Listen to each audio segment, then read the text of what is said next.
गुरुग्राम की साइबर थाना पुलिस ने ऑनलाइन गेमिंग, इन्वेस्टमेंट और डिजिटल अरेस्ट के नाम पर साइबर ठगी कराने वाले गिरोह से जुड़े 3 तिब्बती मूल के नागरिकों को दिल्ली से गिरफ्तार किया है। ये आरोपी काठमांडू जाने के लिए बस में सवार होने ही वाले थे, तभी पुलिस ने इन्हें पकड़ लिया। गिरफ्तार आरोपियों की पहचान कर्मा निवासी दीमापुर, नागालैंड और लोबसांग तस्तुरिम निवासी मंडी, हिमाचल प्रदेश के रूप में हुई है।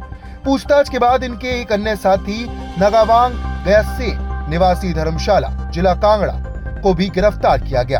तीनों आरोपियों को अदालत में पेश कर 3 दिन के पुलिस रिमांड पर लिया गया है। पुलिस प्रवक्ता अशोक ने बताया कि आरोपी वर्चुअल सिम बॉक्स लगाकर भारतीय नागरिकों को साइबर ठगी के लिए कॉलिंग सपोर्ट दे रहे थे। पुलिस ने आरोपी के कब्जे से 20 पोर्ट वाला एक फिजिकल सिम बॉक्स और एक लैपटॉप बरामद किया है। जांच में सामने आया कि आरोपी चीन मूल के व्यक्ति तसेगा के कहने पर गुरुग्राम में वर्चुअल सिम बॉक्स लगाते थे। इसी के जरिए भारतीय लोगों को गेमिंग, इन्वेस्टमेंट और डिजिटल अरेस्ट जैसे झांसे देकर ठगा जाता था। कॉलिंग के लिए VDMS APK ऐप के प्रयोग करते थे। वहीं आरोपी नागवांग ग्यासेन और लोबसांग तस्तुरलिम का जन्म चीन में हुआ था और वे पिछले करीब 15 सालों से भारत में शरणार्थी के रूप में रह रहे हैं। दोनों को चीनी और ताइवानी भाषा का ज्ञान है, जिसका इस्तेमाल कॉलिंग नेटवर्क में किया जा रहा था। थाना साइबर ईस्ट में एक विश्वसनीय सूत्रों के आधार पर एक सूचना प्राप्त हुई कि सेक्टर 28 के अंदर एक वर्चुअल सिम लगाकर और अवैध टेलीफोन एक्सचेंज संचालित किया जा रहा है, जिससे अंतर्राष्ट्रीय VoIP कॉल्स को लोकल वॉइस कॉल में ट्रांसफर करके साइबर फ्रॉड किया जा रहा है।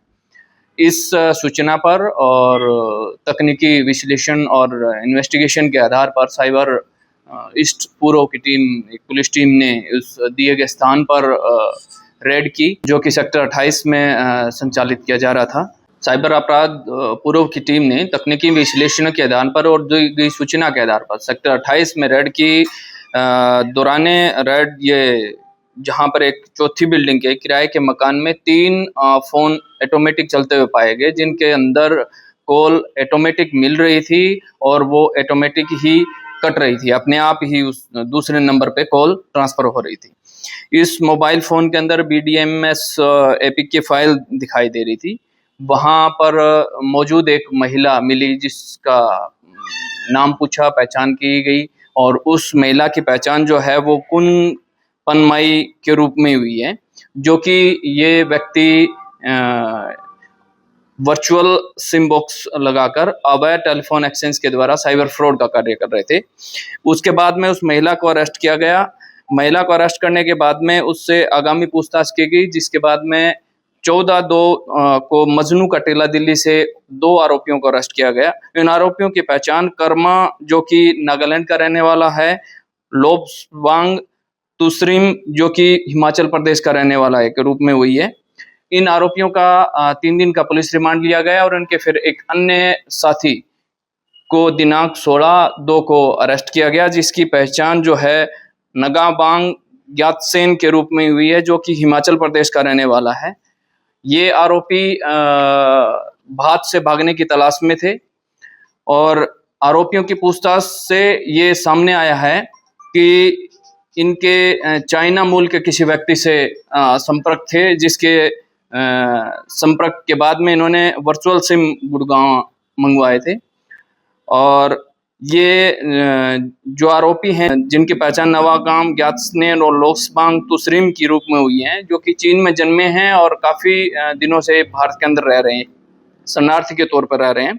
दोनों व्यक्ति चाइनीज़ और ताइवानी भाषा का अच्छा ज्ञान रखते हैं और इन्होंने एक फिजिकल सिम बॉक्स, जिसके अंदर 20 पोर्ट हैं और एक लैपटॉप जो इन आरोपियों से बरामद किया गया है, अंदर जो 20 रेडमी फ़ोन लगे हुए हैं, जो कि चाइना ऐप के माध्यम से साइबर ठगी के एक दिन के अंदर 20,000 से ज़्यादा कॉल लेने के अंदर सक्षम है। अभी इस अभियोग के अंदर कुल 4 आरोपियों को अरेस्ट किया गया है। जो भी इस अभियोग के अंदर संलिप्त आरोपी हैं, उनको जल्द ही पुलिस अरेस्ट करेगी और गुड़गांव पुलिस अपराध और अपराधियों पर अंकुश लगाने के लिए त्वरित कार्रवाई करती है। अभी तक जो आरोपियों से पूछताछ के सामने आया है कि इनके संबंध चाइना मूल के किसी व्यक्ति से हैं। उस चाइना मूल के व्यक्ति ने ही इनको ये वर्चुअल जो सिम बॉक्स हैं वो गुड़गांव में उपलब्ध करवाए थे।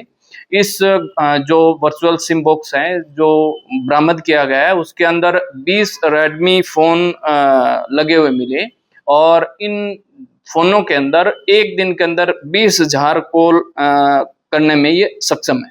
अभी अभियोग के अंदर इस बारे में पूछताछ की जा रही है। आरोपियों की पूछताछ के सामने जो भी फैक्ट सामने आएंगे ये विशेष रूप से ये गेमिंग के संबंध में फ्रॉड और इन्वेस्टमेंट के संबंध में फ्रॉड वगैरह के कार्य करते थे।